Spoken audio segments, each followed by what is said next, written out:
आज हम चौथा अध्याय और श्लोक क्रमांक 18 से 21 4 श्लोकों का अनुवाद और तात्पर्य देखेंगे।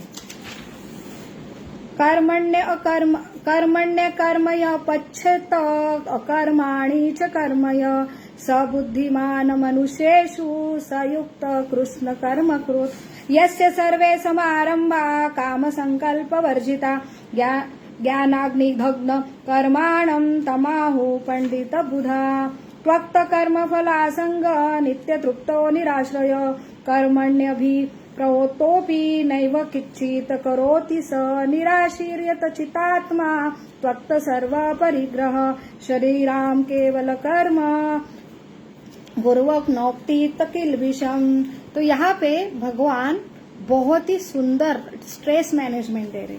तो हमें जीवन में हम देखते इतना सारा कंपटीशन है और इतना सारा कर्म करना पड़ता है, उसमें इतनी कंपटीशन है और इसलिए हम ऐसा व्यक्ति ढूंढ पाना बहुत मुश्किल होगा जिसे स्ट्रेस नहीं है।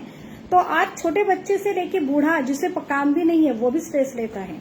तो यहाँ पे स्ट्रेस मैनेजमेंट का सेमिनार है, वो बहुत ही प्रैक्टिकल है, व्यवहारिक है। ये शास्त्र हमें देता है, यह ऐसे हमारे शास्त्र बहुत ही उपयोगी है। तो भगवान कर्म की जो श्रृंखला में कर्म गहन गति, तो हम कर्म का अर्थ है जो है धर्म, धर्म का अर्थ है निसर्ग के नियम। जिस निसर्ग में हम रह रहे हैं वो नियम जान के उसका पालन करेंगे तो आप सुखी रहोगे। लेकिन व्यक्ति है जो मनुष्य है, प्राणी तो सब नियम पालन करते, लेकिन ऐसा मनुष्य जिसे बुद्धि दी है ये समझ के ऊपर उठने के लिए, लेकिन उसका उपयोग वो नियम तोड़ने के लिए कि धर्म मानते नहीं, धर्म अर्थ रिलीजियस अर्थ उसे झगड़े होते हैं। तो हम धर्म शास्त्र कुछ नहीं मानते। तो यही ये हमारा दुर्दैव है। धर्म का अर्थ है यहाँ अगर आपको सुखी रहना है, आर्ट ऑफ लिविंग, तो यहाँ पे अगर खुशी रहना है तो आपको ये समझना बहुत ही जरूरी है। अगर समझेंगे तो खुश रहेंगे, नहीं समझेंगे तो आप स्ट्रेस, मानसिक तान तनाव, सुसाइडल और होमिसाइडल टेंडेंसी होती है, आज हम देख रहे हैं समाज में। तो वही भगवान परिभाषा कर रहे हैं कि कर्म विकर्म अकर्म।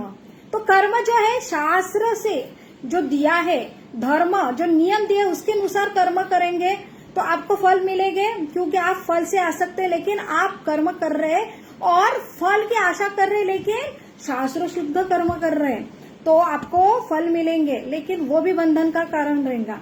और आप विरुद्ध कर्म करेंगे, इससे विपरीत अपने मन से, मनमानी ढंग से, तो बहुत ही आपको फल नहीं मिलेगा, उनको पनिशमेंट मिलेगी। तो ये दोनों भी इतनी गजीब क्यों है? इसलिए गहन कर्म गति। तो हम एक राजा की स्टोरी आती है भागवतम में, नृग राजा की, द्वापर युग में। ये राजा बहुत ही पुण्यवान सुशील था, कर्म जो शास्त्र के ऊपर कर्म करके सुखी रहना चाहता था। तो ये राजा ने गाय दान दी, एक ब्राह्मण को दे दिया। उसके बाद वो गाय जो ब्राह्मण को दिया था, ऐसे लाखों गाय दी थी, एक गाय वो ब्राह्मण के घर से वापस फिर से राजा के जहाँ पे गाय रखते हैं वहां पे वो घर में वापस आ गई। अभी दूसरे दिन राजा ने दूसरे ब्राह्मण को गाय दान दी। अभी ये पहले ब्राह्मण को जो ऑलरेडी दे चुके थे वो मिक्स हुए थे। अभी इतने गायों में क्या समझ में आता है?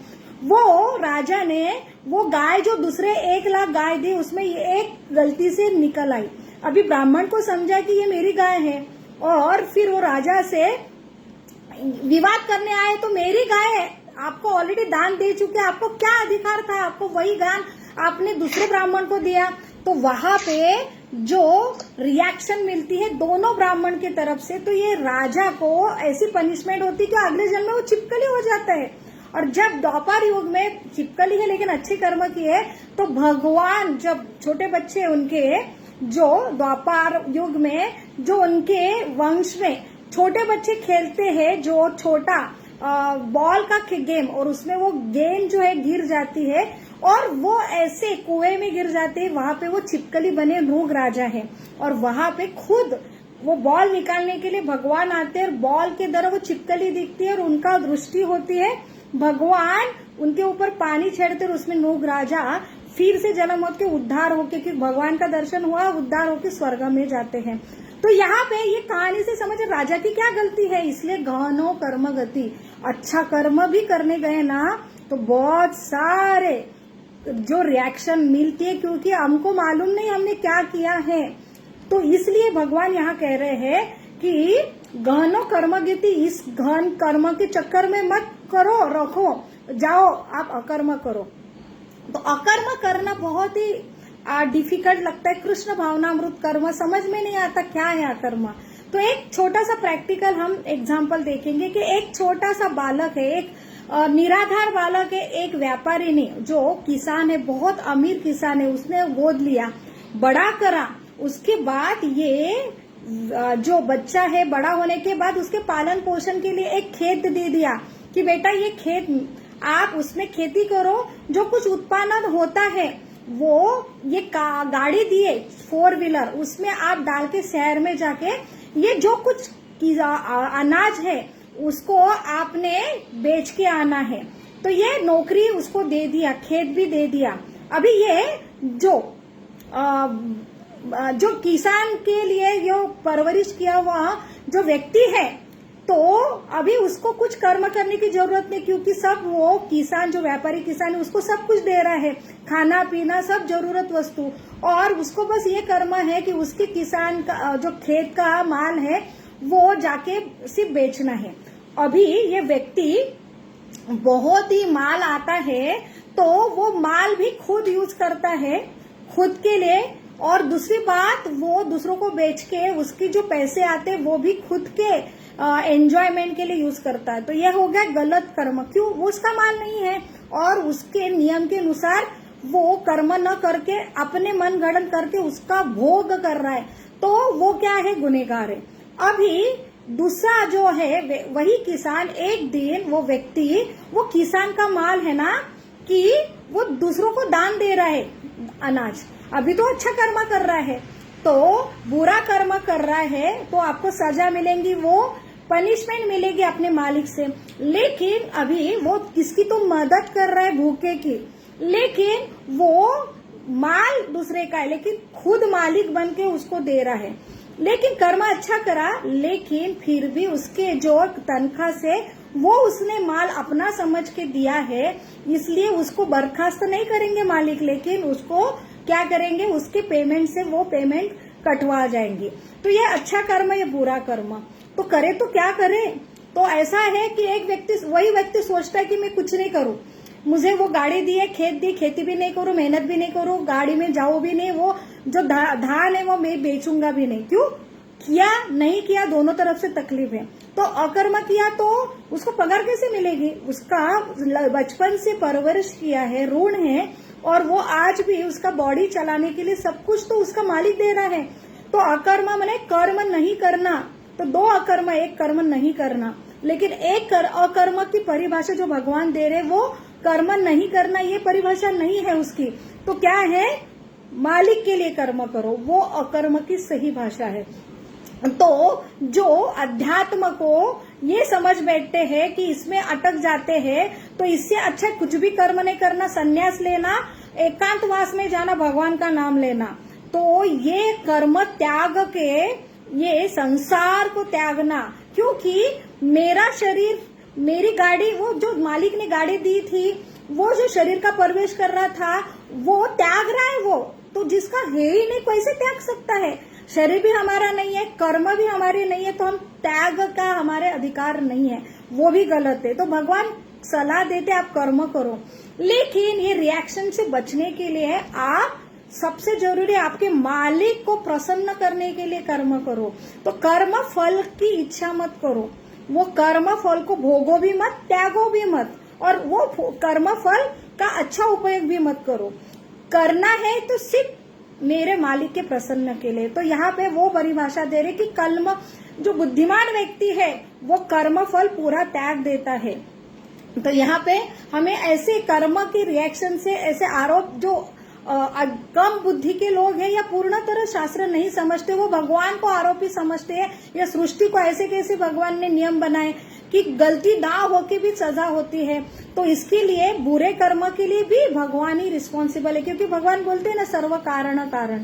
तो यहाँ पे भगवान रिस्पॉन्सिबल नहीं है। मालिक ने उसको फ्रीडम दिया था, कि विश्वास रखा था कि ये बाल बेच के आओ, लेकिन उसने वो स्वतंत्रता का गलत उपयोग किया। तो अच्छा बन रहा है तो भी ये भगवान कारणीभूत है, क्योंकि भगवान ने अवेलेबिलिटी की, लेकिन बुरा जो कर रहा है तो उसकी वो बुरी प्रवृत्ति है जो जागृत होने पर उसने वो एनर्जी, वो स्वतंत्रता का उपयोग बुरे कर्म के लिए करा, तो उसका जवाबदार वो व्यक्ति, ना कि मालिक। वैसे न्यायाधीश है जिसको दो व्यक्ति का एक आरोपी को गुना वो स्टैम्प देते हैं और फांसी की शिक्षा देते हैं और एक व्यक्ति को छुड़ा देते, क्योंकि उसका जो है केस रफा दफा हुआ है, तो उसके अच्छे के लिए और उसको एक जन को पूरा शिक्षा देने के लिए न्यायाधीश रिस्पॉन्सिबल नहीं है, तो वो व्यक्ति की कर्म रिस्पॉन्सिबल है।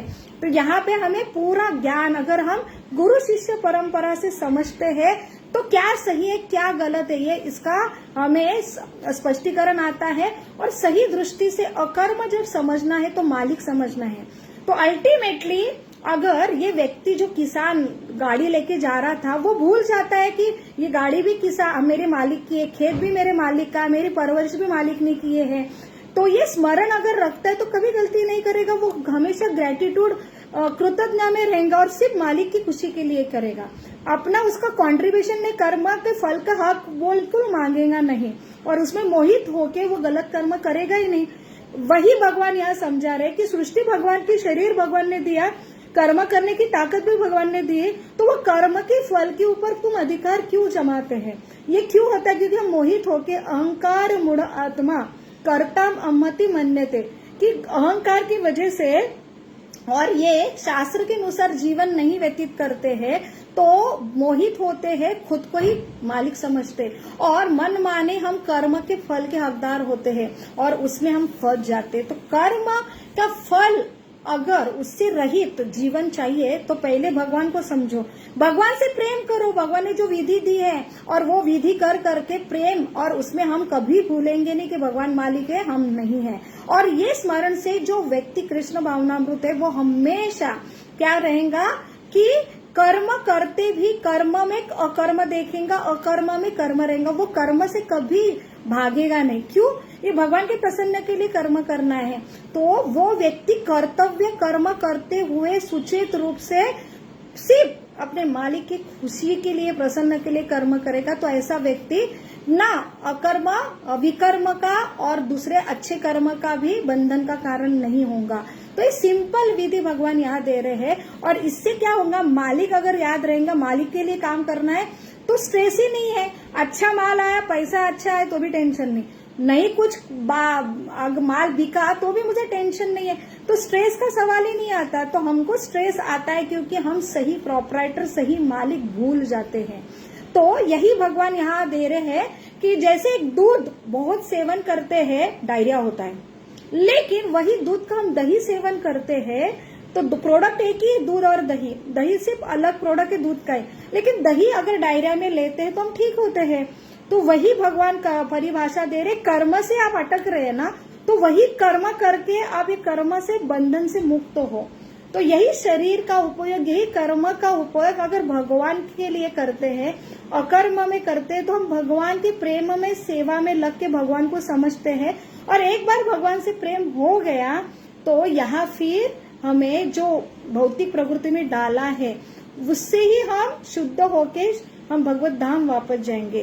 तो ये इतना सिंपल विधि भगवान कर रहे थे। इसलिए गुरु शिष्य परंपरा में जो ज्ञान आता है वो ज्ञान आप जो भगवान ने सूर्य देव को दिया वही परंपरा में अर्जुन में यथारूप में ये सही गुरु शिष्य परंपरा में आता है। तो आपको अर्थ समझना और भगवान का डायरेक्ट जो भगवान दे रहे हैं, हमें जो ज्ञान दे रहे हैं वो हमारे हृदय में जाएगा और हम भगवान को अनुभूति कर सकते हैं प्रैक्टिकल रूप से सभी जगह, और उसमें भगवान को कभी हम भूलेंगे। तो always remember Krishna, never forget Krishna.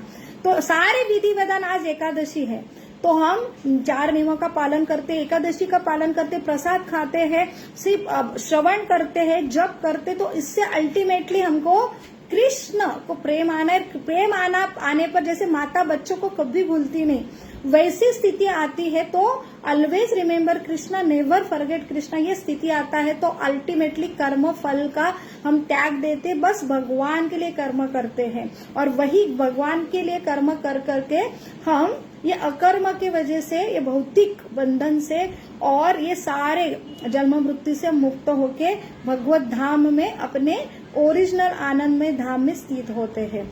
तो बहुत बहुत धन्यवाद। हरे कृष्णा कृष्ण कृष्ण हरे हरे, हरे राम राम राम हरे हरे।